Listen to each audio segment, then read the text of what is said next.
Karen's father is a rich man, you know. When he passes away, she's gonna inherit a big fortune. I'm guessing she's gonna get 100 million, right?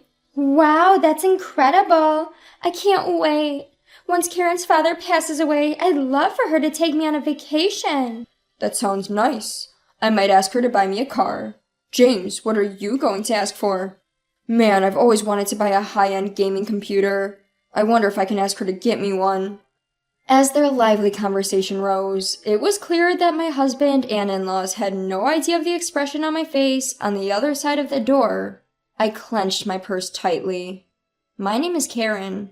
I met my husband James at a social club for working professionals. We immediately hit it off because we shared the same hobbies. We spent our days happily and contentedly. One day, however, I received an unexpected phone call from my mother. Karen, your father has collapsed. What? My father, a jovial man who loved dad jokes, was in a good health. He was successfully running his own company. The thought of him collapsing was unimaginable. Worried about my father, I immediately left my home and headed to the hospital my mother had told me about on the next available train. My father was a truly kind man. Despite his busy schedule, he always found time to play with my brother and me. He was a great father who loved carrying us around on his shoulders. I remember how he sobbed uncontrollably when I read out a letter to my parents at my wedding to James. It was a vivid memory. To think of such a man collapsing. Not wanting to believe the news, I arrived at the hospital where my mother was seated next to my father. She turned around to face me when I arrived. Mom, how's Dad? Is he okay? Karen, please calm down and listen. While looking at my father lying on the bed with his eyes closed, my mother explained his condition. My father had suddenly collapsed at work and was immediately rushed to the hospital. Despite multiple tests, no abnormalities were found, and the cause of his illness remained unknown. More tests might reveal the cause, but they could also further burden his body. My mother had therefore decided to discontinue the tests. It seems your father's going to have paralysis in the left half of his body. So that means he's going to need to be cared? Yes, indeed. Despite my palpable anxiety, my mother maintained a composed expression as she spoke. My mom has already resolved herself to taking care of my dad. Thinking about it, I felt my mother's strength, but I was also overwhelmed by sadness at the thought that my father would no longer be the man I knew. While I was fighting back tears, my brother rushed into the room. "How's Dad's condition?" he asked, panting, to which my mother explained my father's condition just as she had to me. "Mom, you can't handle taking care of him on your own. I live close by. I'll come help." Thank you, but please prioritize your own life. You already have your own family. My brother, hearing this, nodded, saying, "I know." My brother had married long before I did, and now has a 4-year-old daughter. The one who has the free time is me, who hasn't yet had any children.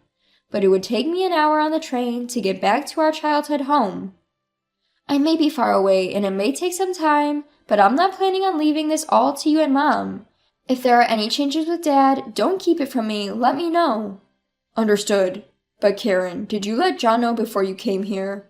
Ah. I suddenly remembered that I'd rushed out of the house without telling John.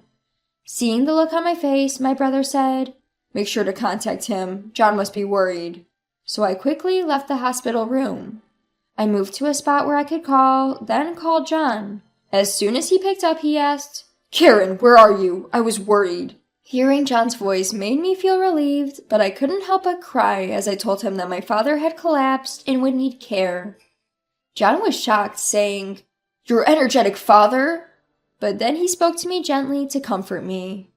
I felt relieved that I'd married him, and when I told him I was coming home, he said gently, "I'll make dinner. Be careful on your way home." It seemed that my father would be staying in the hospital tonight. My mother and brother were also going home, so I decided to head home too.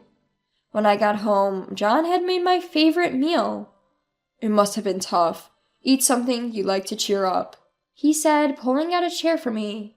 The kindness brought me to tears. John is usually cool-headed, but he's incredibly kind when I'm down, which always moves me. After thanking him for his comfort, I went to bed early that day. The next morning, when I had calmed down a bit, I told John that I wanted to help take care of my father from time to time, and he happily agreed.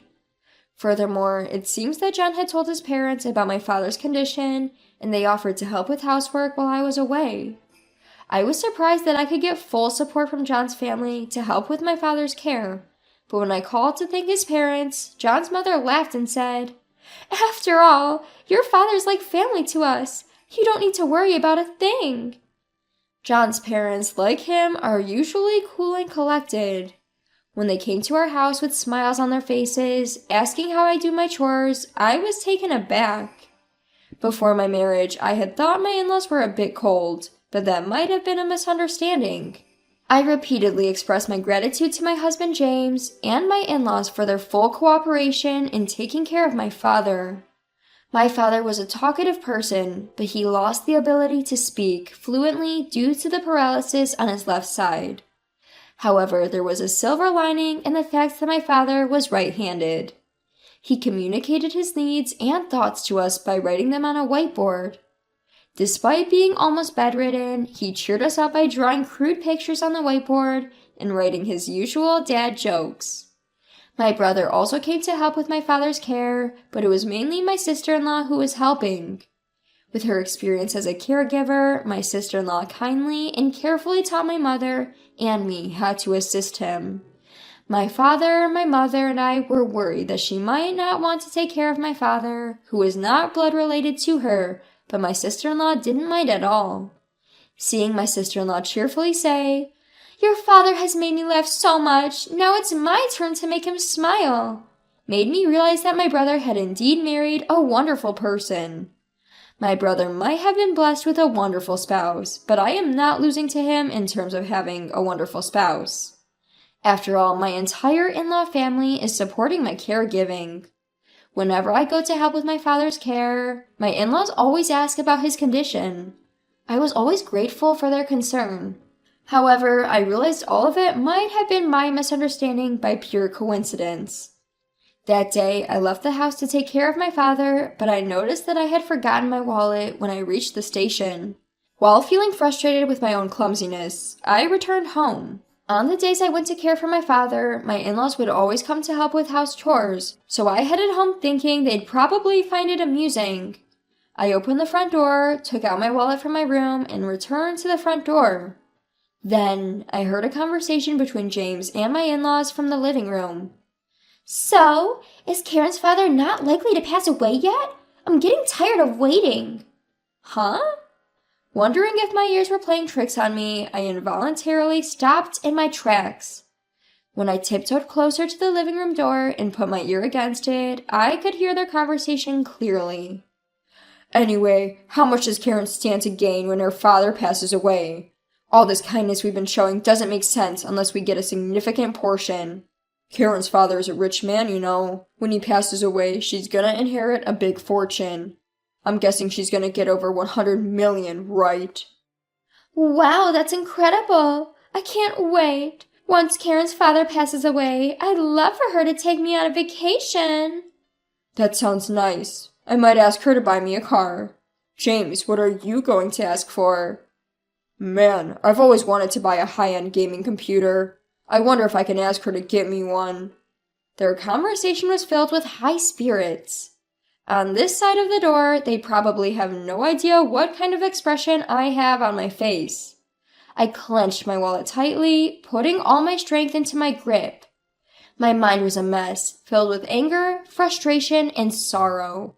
Being careful not to alert James and his family in the living room, I quietly left the house, my thoughts still in turmoil, and headed to my parents' house. If I thought my in-laws were being excessively kind to me, it was all because they were after money. My father's inheritance would certainly amount to a considerable sum. But just because of that, I couldn't accept the idea that my in-laws were hoping for my father to pass away.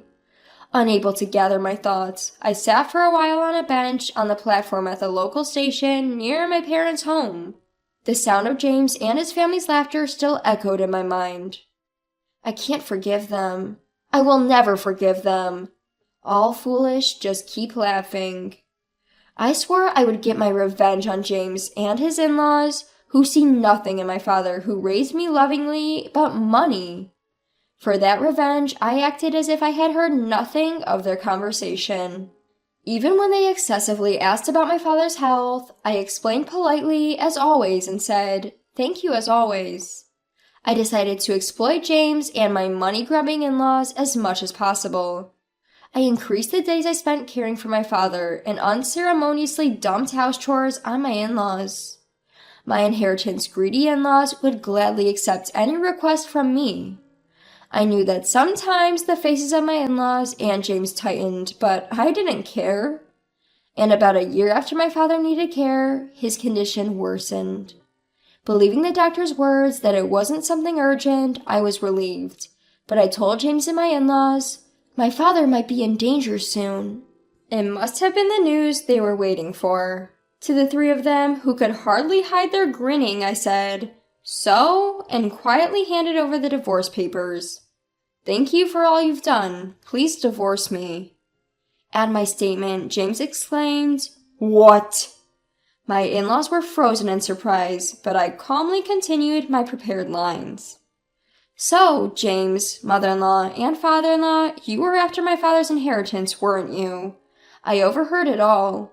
Mother-in-law wanted a vacation, father-in-law wanted a new car, and James, you wanted a gaming computer, didn't you? I can no longer stay with the people who seem to be waiting for my father to pass away. The faces you made just now were truly ugly. It was as if I could see through to your vulgar thoughts of getting money when my father dies." As I spoke, my expressionless face seemed to terrify them.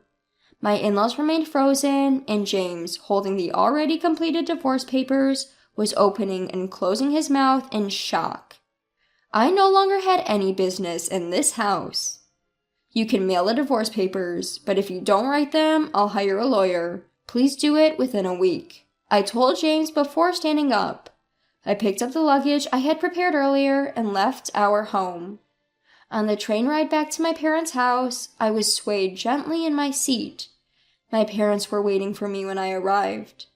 Since I had told my mother about the situation, she embraced me and patted my back, saying, "You've done well." I hadn't cried in my mother's arms like this since I became an adult. The next day, James and my in-laws visited my parents' home. I decided to stay hidden and observe the situation. When my mother opened the front door, James and my in-laws were kneeling outside an apology. "We want to apologize to Karen. There seems to have been a misunderstanding. Please let us apologize to her properly." "Misunderstanding? My daughter said she overheard your conversation. Apparently, you've been eyeing my husband's inheritance. I don't want to have any relations with people like that." Despite being sharply dismissed by my mother, James persisted. He kept repeating his plea to see me. "I can't let you see her because she doesn't want to. What she wants isn't your apologies, but for you to fill out the divorce papers. Have you done it? Hand them over quickly." "Please give me another chance." As James cried out, the sound of a cane tapping could be heard from deep within the house. Turning to look, there stood my father, leaning on his cane with the assistance of my sister-in-law. "Father-in-law!" James's mouth dropped open upon seeing my father, whom he had only heard about. My father held up a whiteboard in his free hand for James to see. Written on it was a powerful message from him. "I won't hand my daughter over to someone who can't make her happy. Divorce her immediately, as she wishes." The message, written in a strong handwriting, seems to resonate more with James and my in-laws than anyone else's words. They finally seemed to realize that there was no point in arguing further. Slowly, James stood up, followed by my in-laws.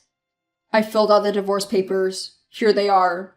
As he said this, James handed the divorce papers to my mother. He promised to notify me once he had filed them with the city hall, and my mother sent him and my in-laws away. I came out from my hiding spot and said, "Thank you, Mom and Dad." My mother gave a gentle smile, while my father laughed heartily and wrote a message on the whiteboard. "A father's duty is to protect his daughter until the end."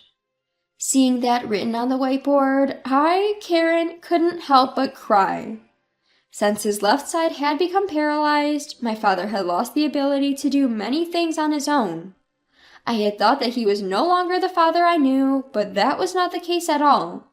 He remained the same kind and caring father. He was still the dependable father who always put me first. "Dad, I hope you live a long time." With tears streaming down my face, I told him that, and he responded with a toothy grin. Since then, James has returned to his parents' house, apparently living quietly with them. As for me, I've gotten used to taking care of my father and balancing that with work. It's a busy life, but no matter how busy he was, my father always made time to play with my brother and me when we were young. Knowing this well, my brother and I, no matter how busy we get, never feel burdened by caring for our father. Half bedridden, my father has lost a lot of weight, and his appearance has completely changed, but his hearty laughter and his love for dad jokes remain the same. My sister-in-law also says that taking care of my playful father is a joy, and we're able to live a peaceful life.